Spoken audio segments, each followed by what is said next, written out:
বুড়িগঙ্গা নদীতে মারাত্মক দূষণ দেখা দিয়েছে রাজধানীর শ্যামপুর এলাকায়। এখানে 3টি পয়েন্ট থেকে কাপড়ের রং ও শিল্প কারখানার বর্জ্য এসে পড়ছে নদীতে। অর্ধশত ডাইং ও ভারী শিল্প কারখানার অপরিশোধিত পানি সরাসরি নদীতে মিশছে, যা নদী দূষণ তীব্র করছে।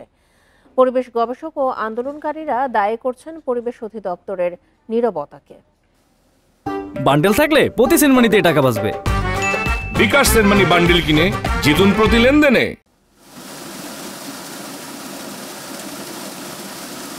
বুড়িগঙ্গার কদমতলী গুদারাঘাট পয়েন্টে আসছে রাসায়নিক মিশ্রিত পানি। শিল্প কলকারখানার অপরিশোধিত পানি এ পথেই মিশছে নদীতে। 1 কিলোমিটার উত্তরে গেলে শ্যামপুর ফায়ার সার্ভিসের ল্যান্ড স্টেশন। সেখানে আছে আরও একটি বড় ড্রেন। এ পথে শিল্প কলকারখানার বর্জ্য সরাসরি পড়ছে নদীতে। ডিএনডি বাঁধ ধরে দক্ষিণ দিকে এগোলে পরিত্যক্ত ঢাকা ম্যাচ ফ্যাক্টরির ভবনের নিচে আছে আরও একটি ড্রেন। সেখান থেকেও কারখানার বর্জ্য আসছে নদীতে। এই শ্যামপুর শিল্পাঞ্চলের বয়স প্রায় 30 বছর প্লাস। 30 বছর প্লাস ধরেই তারা এখানে বর্জ্য ফেলছে এবং এটা ধরেন দিনের পর দিন, মাসের পর মাস প্রকাশ্যভাবে পড়ছে। ট্যাঙ্ক ফ্যাক্টরি তা না, এখানে অনেক কেমিক্যাল যুক্ত ফ্যাক্টরি এখানে আছে। এদের কারণে আপনি তো নিজেই স্বয়ংসম্পূর্ণ দেখতেছেন, অবস্থাটা দেখছেন, পানি কালার। পরিবেশ অধিদপ্তরের হিসাব বলছে এই এলাকায় 49টি ডাইং ওয়াশিং কেমিক্যাল কারখানা রয়েছে, আছে ভারী শিল্প কলকারখানাও।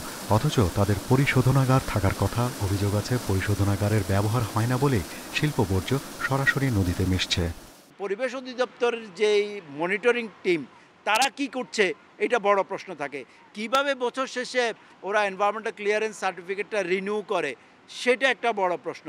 ইটিপি কেন চালায় না, সেটার জন্য তাদেরকে যে এখনো পর্যন্ত তেমন কোনো আইনের আওতায় আনতে আমরা দেখি নাই, সেটা একটা বড় ব্যর্থতা। দূষণ কবলিত এলাকায় পরিবেশ অধিদপ্তরের একটি প্রতিনিধি দল এসে পানির নমুনা সংগ্রহ করে। তবে দূষণকারীদের বিরুদ্ধে কী ব্যবস্থা নেওয়া হবে সে বিষয়ে কোনো কথা বলতে রাজি হয়নি তারা।